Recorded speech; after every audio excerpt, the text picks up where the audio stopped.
All right, welcome back with Bobby Sandu, Jack Kempton. We have the great and powerful Kamil Wilk today. How are you, my friend? Hello, everyone. Hello. What's happening? You've been in Australia for 2 weeks now.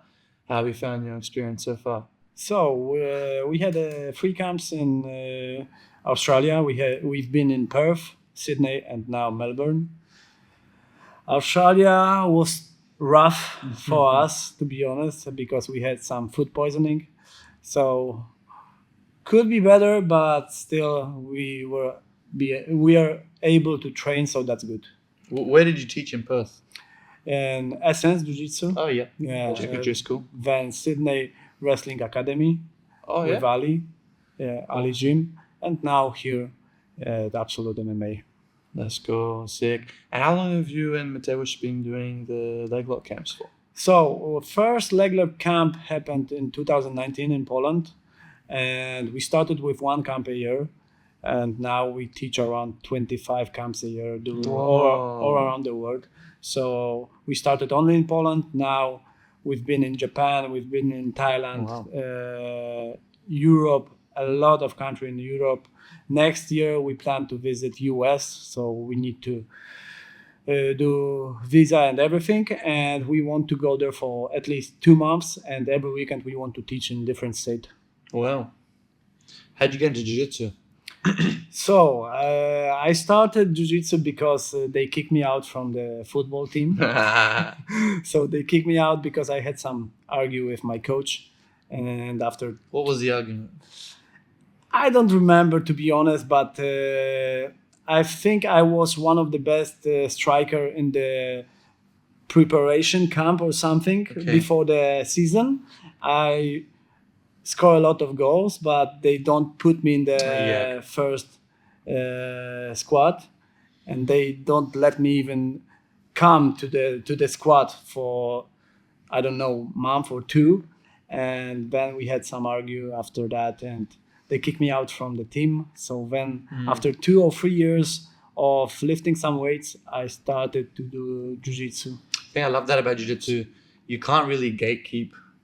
If someone's good, if someone can score, submit, and not have those things unto them, they're going to come up top. No one can keep them back. You know? Exactly. And when you play football, you have 11 people. Yeah, exactly. For example, the day before, they can be drunk or something, and you lose the match. They fuck you up. Yeah. But here, you are responsible for your achievements, your fights. So you can't be drunk one day before the competition.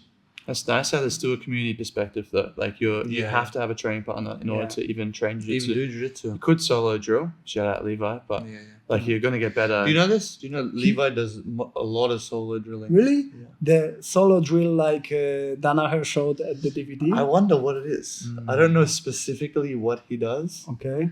But yeah, it's crazy. He'll practice passing at the Coles in Balaclava. I could see how wrestlers do stance in motion. Yeah. I could see that for like guard passing, but for leg locks, how are you gonna solo? So I've been using these Breathe Ease Performance nasal strips and lip tape. So about 8 months ago, I had a surgery and I was really struggling with my snoring. And I've just been using the nasal strips and the lip tape. And that made such a difference. Julian, what is our discount code? SBR MMA 15 to get 15% off your Breathe Ease order. Guys, link in bio, check them out. What do you think is the best way to become like an elite world-class leg locker? I think you need to drill a lot, and I think you need to apply the techniques on the lower level opponents first. Mm-hmm. You need to do it with white belts. Okay, it worked. Then you apply this on the blue belts. Okay, it worked. Then you go for the purple, brown, and black. And if something works on black belts, it's real. What is drilling?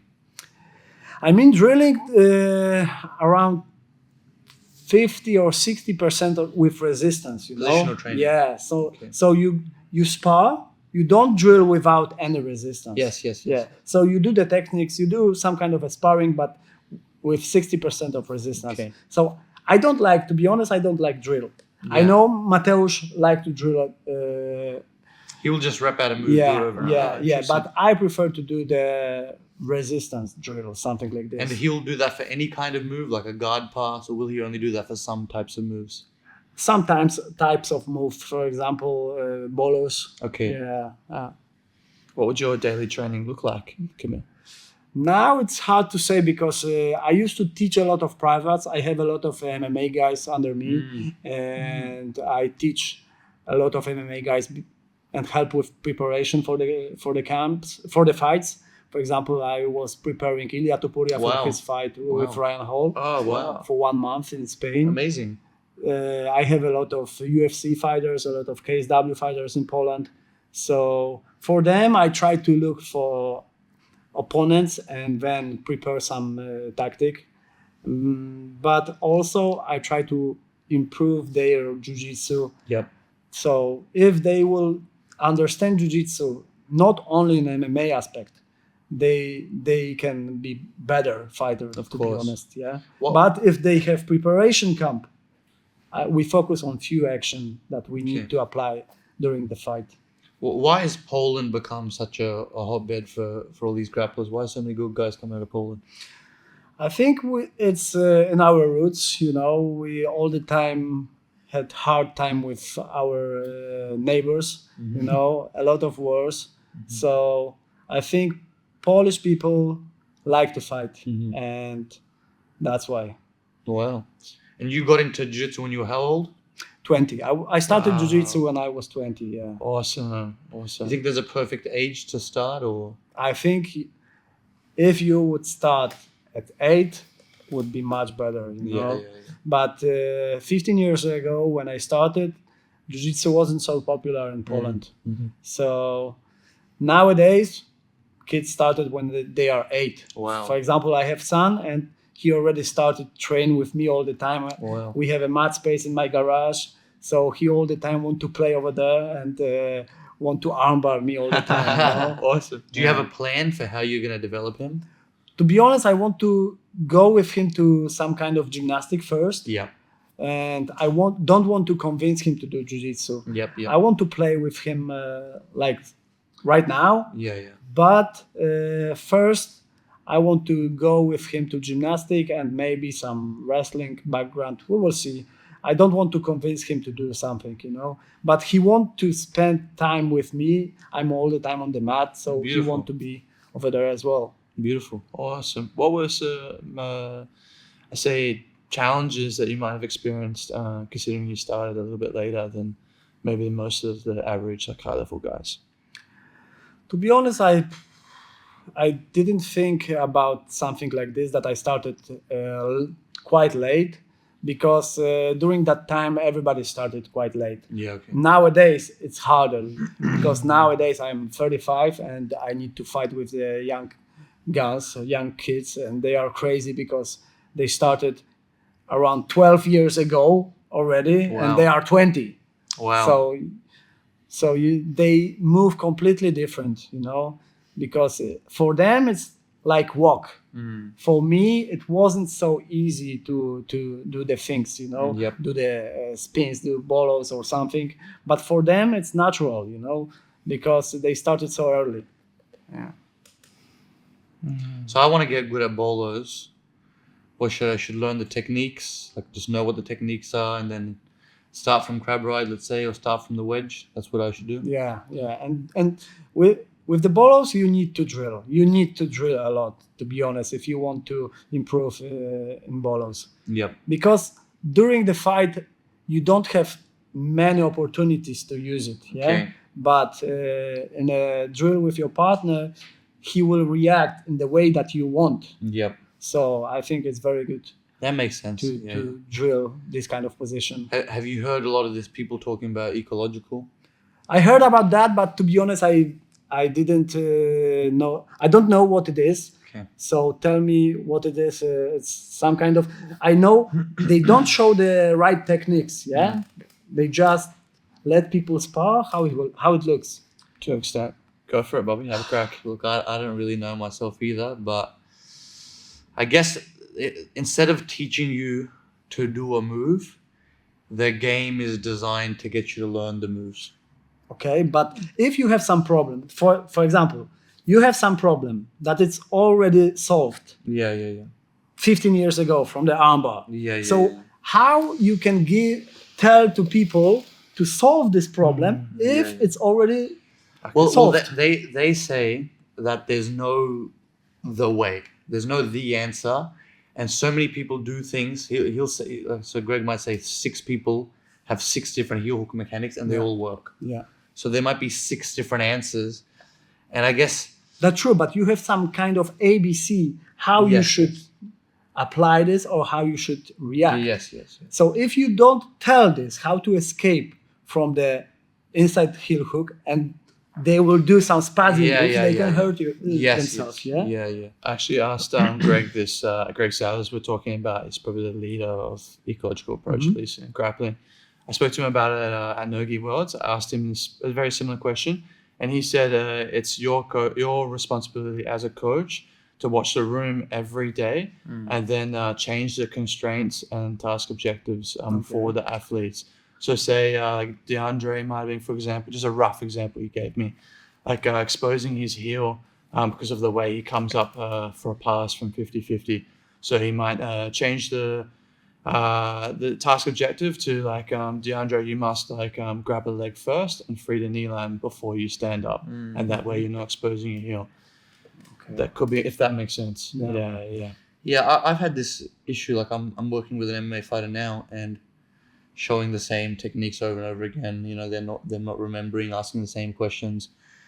When you do discover something on yourself, or for yourself, by yourself, and you discover it because the need is there, and then but I got that from your leg lock camp. You know, like I really liked the reverse clover leaf to go into the Z lock, but I had trouble getting to the reverse clover leaf without losing the secondary leg.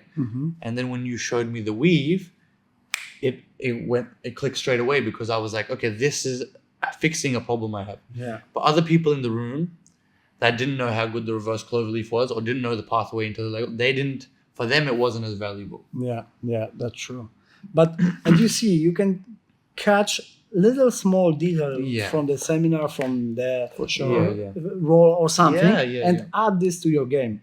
So how you can catch this little detail if you don't know the whole technique? So nobody show you this technique. You know? Well, I think most other skills and art forms have some kind of theory along with the practice. Right? It's not just pure. Like, I guess you practice, I don't know, I'm trying to think of analogies. And that's the other thing is too, like, I think a lot of the data, I like more Kit Dale's form of ecological, because he's not so strict, and even though he won't look at techniques and stuff, but he doesn't mind getting inspiration from other people. Like, I do get the overarching point, which is that you only develop the skill, the art of doing, from going live and doing it. You learn how to do things by doing them. Just because I can repeat a move that Kamil did, I know all the details and the sequence of steps, just because I can do it against an unresisting opponent, you know, doesn't mean that I can do it. So I understand that. But, you know, for me to explain it to somebody else, for me to say, I do still see value in the old traditional way of doing things. So you need that person here to say, you know, why and why not. Yeah, exactly, because somebody already solved this problem. Yeah. So why you want to solve this problem by your own, and you will lose your time if somebody can tell you something. Yes. Somebody can guide you to this direction, you know? I think maybe it's just like training gets so boring over time. You just need novelty and doing anything new and different, you know? If you've been lifting 20 reps for a long time, try 3 reps, you know? Just change things up, maybe change up cadence. I think sometimes it's just good that's why I like cross training. I love cross training as well. I like to train in different places. Years ago, I think 10 years ago, it was impossible to go to different gym, to be honest. But since we started the camps, I've seen changes in Polish Jiu-Jitsu, because everybody cross-train right now. Everybody. We had a camps in Poland for 120, 150 people from all around the Europe, and they come to train together. Even from different gym, they hate each other, and they come train together. So that's good, to be honest. And I think you improve because of that. Are there any other trends, Kamil, like the aversion towards cross training that you've seen over time, considering you've been in jiu-jitsu for 15 years, for a long time? So to be honest, I've seen the biggest progress when I start teaching in 2014 in Germany.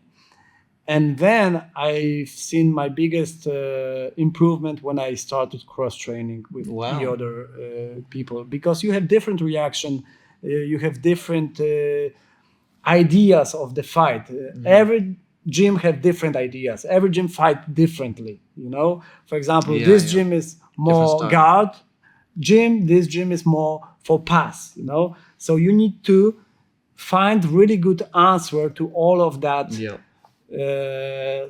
style of fighting, you know. Bobby, you're all over it. Yeah, you pretty much Gandhi. You train everywhere, bro. You made it. Yeah, like I said, novelty, and I have friends everywhere, you know. But I do also see the value of someone managing your training and doing all those things for you. That's a good thing. To be honest, I've never had something like this. So you need to solve the problems by yourself. For example, you watch something, but you don't have head coach. For example, if you are able to come to your training and ask your coach, how should I react in this situation? It's very good for you. Yes, it's very good for you. Do you think it's because jiu-jitsu is in its infancy that there's so many guys that just were self-coached, were direct coached? Like Lachlan pretty much self-coached himself. Owen Flanagan, yourself. Like, I think nowadays it will change, because you see Lachlan is 38, I'm 35, and a lot of people who was coached by themselves now are becoming a coach for younger generation, you know. So I think it will change right now. It's probably evidence that like one of the best rooms for so long, Blue Basement, had Dana, had someone but coaching. Dana, a lot of the DDS didn't cross train, but they had a coach. They had a coach. They had a coach. I guess so. You have to have that really high level coach. So the one room with a high I don't coach. think a lot of gyms have such a good coach, to be honest, you know, because you have different coaches as well, but you see these coaches are also competing. So they are competing, they are 32, 35, 38. You see Galvao, for example, he was competitor, but in the same time he was a coach. Nowadays, he's only a coach. Exactly. So he can focus more on the students, not on himself. So I think Danaher was a coach since the beginning. He wasn't thinking about his own achievements, progress or something. The only thing that he was thinking was the progress of his competitors, you know. Why is Shazinski has such a good ankle lock? Because he developed this ankle lock since he was a blue belt. For example, he drilled a lot ankle locks. Nowadays, he's one of the best in the world, and he started when he was a blue belt. So he tried to find some problems. He tried to solve these problems by himself, and also he do a lot of drills, and he cross training a lot. And who was his inspiration? Like who did he study for the training ankle lock? Or it was a lot of self? With the ankle lock, I don't think he has some kind of inspiration. Probably he studied Shinja Aoki because of this shotgun ankle lock. And so we're seeing this kind of shift. But one of his best mentor, for example, I think is Rafa Mendes. But more with the bolo and everything. Yeah. People say amazing things about Rafa. They say I heard that he still kick everyone asses in the. I've heard people have never seen moves. Wow. Is there mythical? You have mythical figures like this in Gracies in Europe. There's people that are just amazing and no one knows them. Sure, we have, but not like Rafa, you know. Yeah, of course, Yeah. of course. Wow. That's something that's been bugging me, Kamil. When you use something in your game, like for me, it's been shin to shin, and you maybe have challenges with it. Like I really liked Farside K guard that Mateusz was teaching.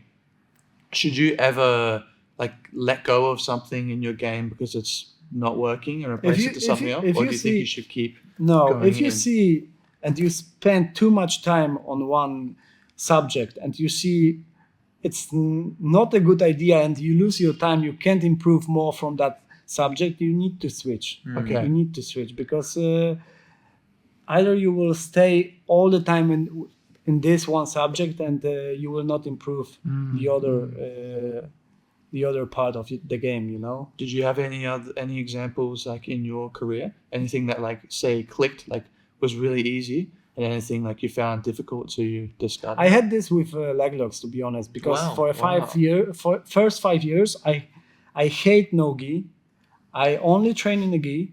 Wow. I hate leg locks. And one time I went for the seminar with one Polish leg locker, Zbigniew Tyszka. He was 2 or 3 times at ADCC Worlds. Wow. Wow. And he teach leg locks over there. And after that, it clicked. Wow. You know, I was a blue belt or purple. And I've seen I can submit much higher belts with leg locks, you know. So after that, I focus more on leg locks. Wow. So I stop completely training in a gi and do only no gi. Wow. wow. When do you know to persist and to let go? So it depends with who you train, you know. If you spar, if you train with high level and he understand the technique and he know where he can get hurt, you can apply the technique a little longer. But if you fight with your opponent who doesn't know how to react and just do spazzy move, sometimes you need to let go because you don't want to hurt your training partner, you know. Say like you have a certain technique that you're struggling with. When should you continue doing it? Like continue persisting with the technique and like learning it, even though it's difficult, or rather like just not stop doing it. Like stop doing the technique. Like say like Mateusz, he was talking about his footlock, and at blue belt, like he struggled with the grip, and sometimes people would get a couple pops, and then they would keep going. But he obviously has a world-class footlock and persisted. Like, how do you know to keep doing a technique or instead stop doing it in totality? I think nowadays you have so many videos, so many instructionals, so many fights on YouTube that you can find a solution and answer for everything, you know. If you have a problem, if you struggle with some position, already you have an answer for that, to be honest. So especially here, if you train with Lachlan, you can ask him and you have really good information from here, really good feedback. So I think your coach can say to you to stop doing techniques or this technique, or to try to apply a little more pressure with this technique. So you are in a good spot and you should just ask your coach. Yeah, we're very lucky. Yeah, very lucky. You think this is the best place to train in Australia? Absolutely. I'm the manager of the gym. I'm paid to say that, but I believe in that totally. Yeah, absolutely. What do you think? I moved here to train here. I think it's I think it's what is the best gym for you. I think this can cater to a wide range of gyms. I think it's you could easily say it is. You know, obviously there's been other competitive gyms. There's other competitors. Like obviously we've got Levi here. He's like the top 77 kilo guy in the world. We've produced one of the best athletes in the Lockie's the sport. most accomplished Australian ever to stay in the sport, but also there's been a lot of guys qualify for ADCC recently from Sydney West, you know. But I do think the best training absolutely around Melbourne, Sydney. That's I feel like the cities with the best athletes. Yeah, but I in terms of really- accomplishments, probably those two gyms. Okay. For sure. I really like Melbourne because it's so accessible. Yeah, it's like you can catch a tram, like get wherever you need to go and train every day. It's close. You don't have to drive like to the west of Sydney, an hour away. Some good things, pros and cons. Yeah, We pros have and a cons lot for of sure. classes, morning classes and evening classes as well here. Or Yeah, 10 a.m. Pro class every day, and then the 7 p.m. Tuesday and Thursday advanced class is pretty Okay. good too. Lockie and the kids teacher. program as well. Yeah. Lots of kids. How's it working with MMA fighters? You mentioned it earlier. too. Yeah. So we What's have- Ilya like? Does he read books? so he will have his fight in 28th of June probably. He have 3 opponents, and we will see which one will take a fight. But it will be a huge fight. Oh, So I like to work with MMA guys because you need to think about the best weapon of their opponents. of course. So you need to find some solution, find some techniques that can stop the best weapon of your opponent. So I like to work with them, and to be honest, when I go to the cage with them, it's so fucking stressful. You Yeah. know, I think I have much more stress than these guys. Yeah. Because I'm responsible guy Yeah, for ground work. You know, and as soon the fight goes to the ground, it's my work to Yeah. give advice and everything. And sometimes it's so tough, it's so rough, and it's really stressful, to be honest. And if I feel I'm much more stressed than the fighters. The first MMA fight I ever I came in and I was a grappling partner for him. He sucked. Like his grappling was horrible, right? Couldn't grapple a wet paper bag. It was bad. It was bad, you know. And we get to the night of the fight. So I just done the grappling preparation a lot separately, and I was backstage with his striking coach. And I was like, yeah, so we're gonna, sprawl and brawl, He goes, no, he needs to get the takedown. His striking sucks. And I'm like, fuck, I didn't know anything about his striking, Fuck, he'd wear gloves. I'm like, okay, he must hit people.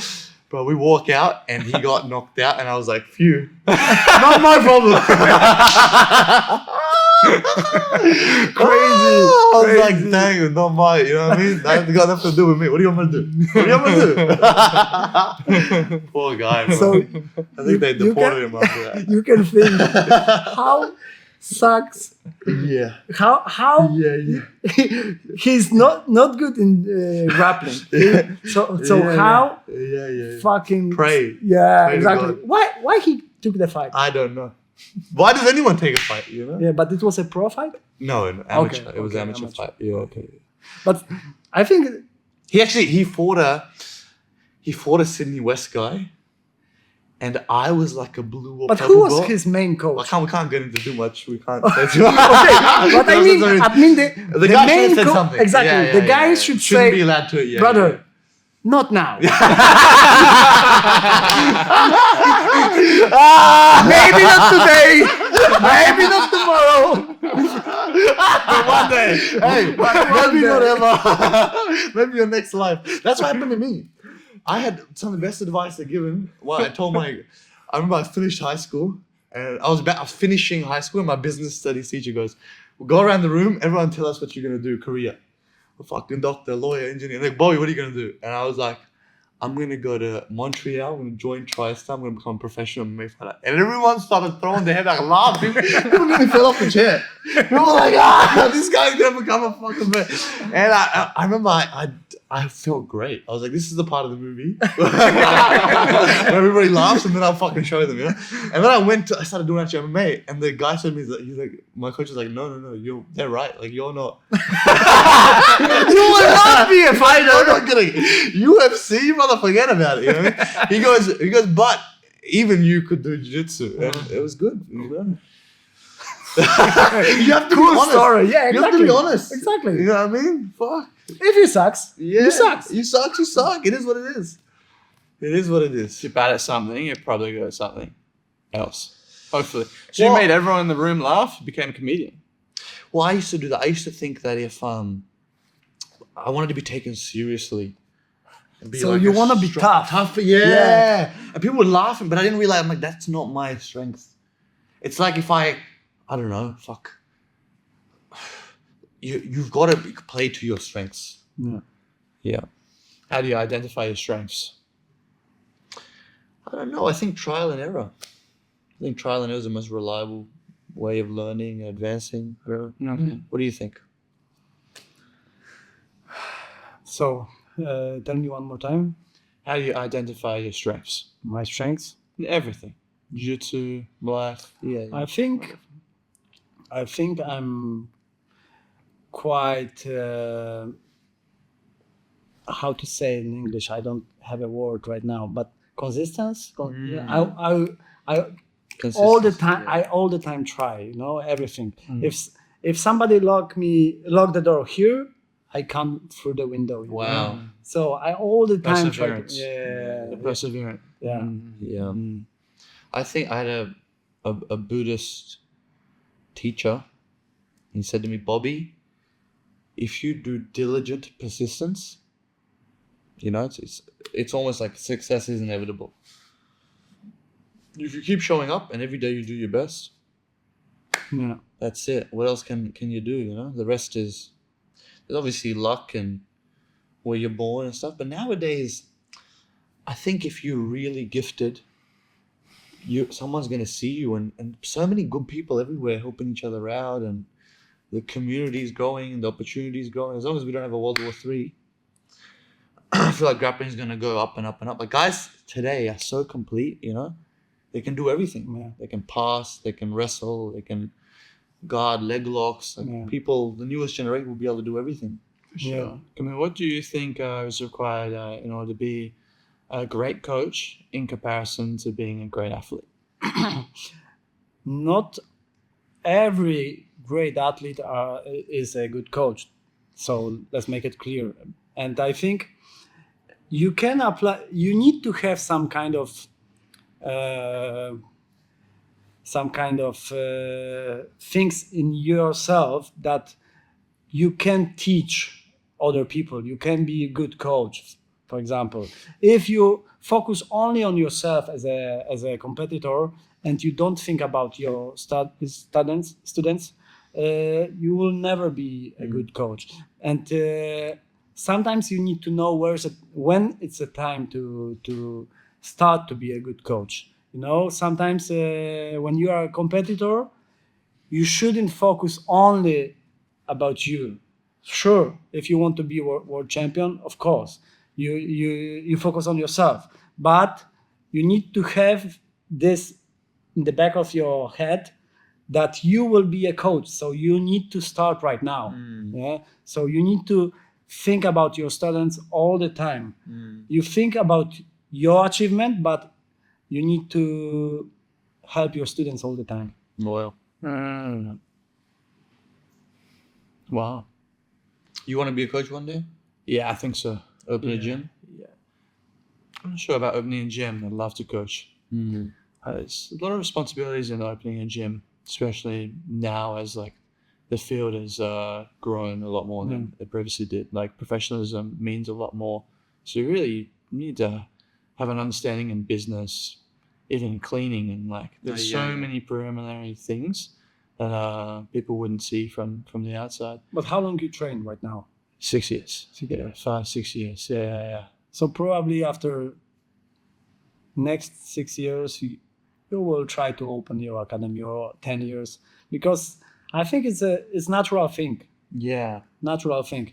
Or if you would have a lot of classes in this gym, you can stay. But I think if you want to be a good coach, one day you need to open your academy.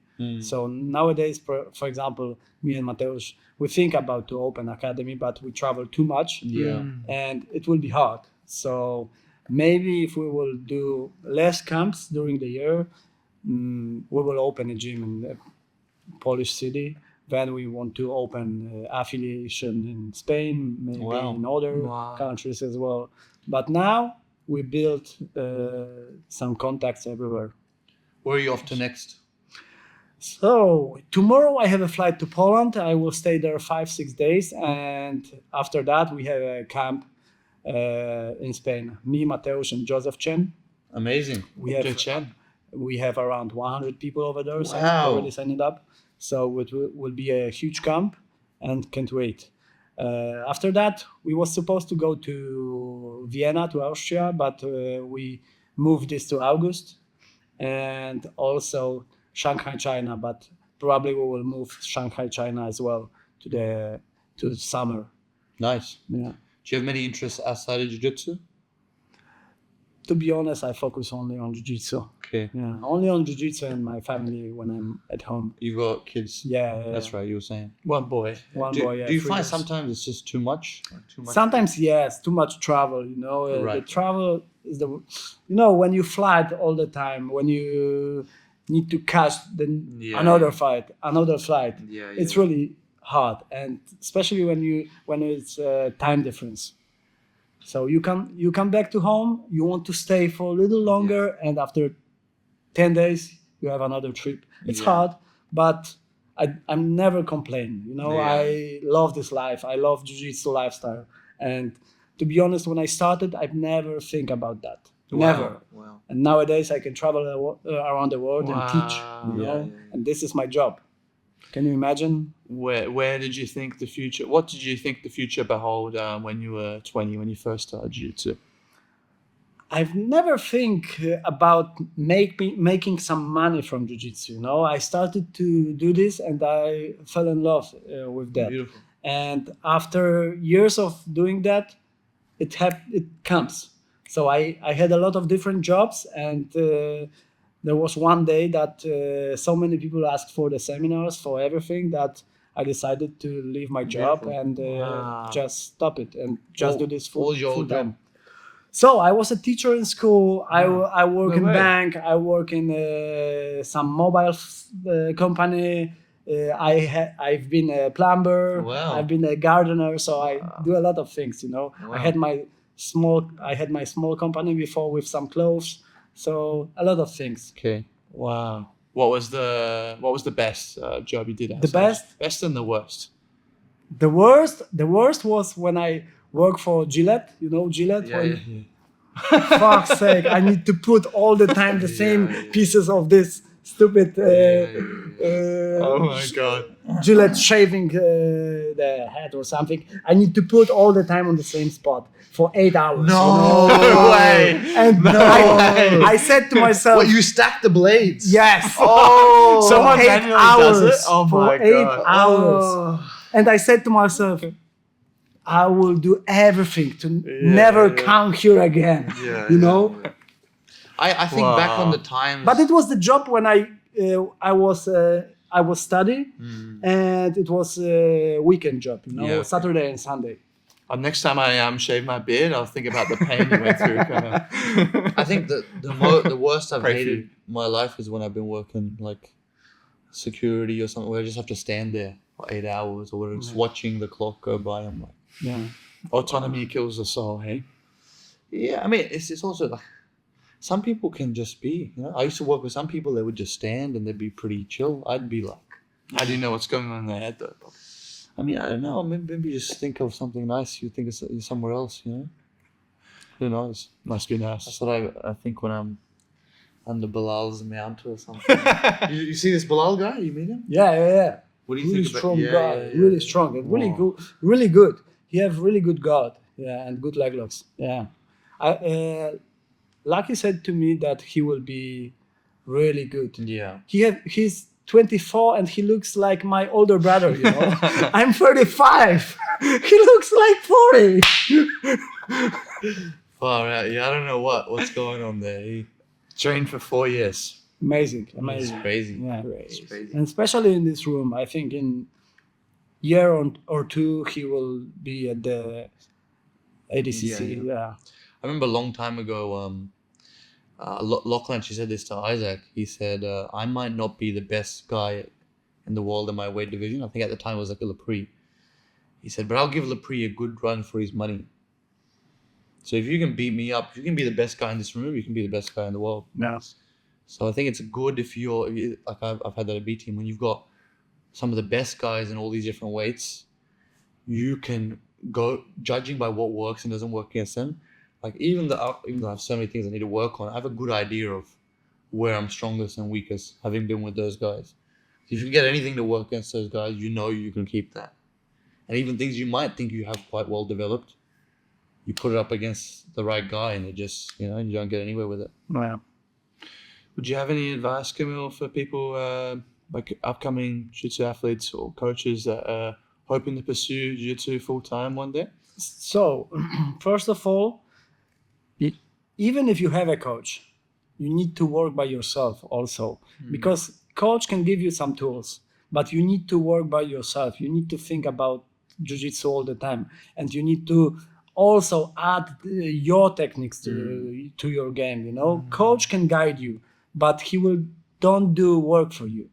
You need to work by yourself after the training, before the training, and then you can be pro and you can make a good living from jiu-jitsu.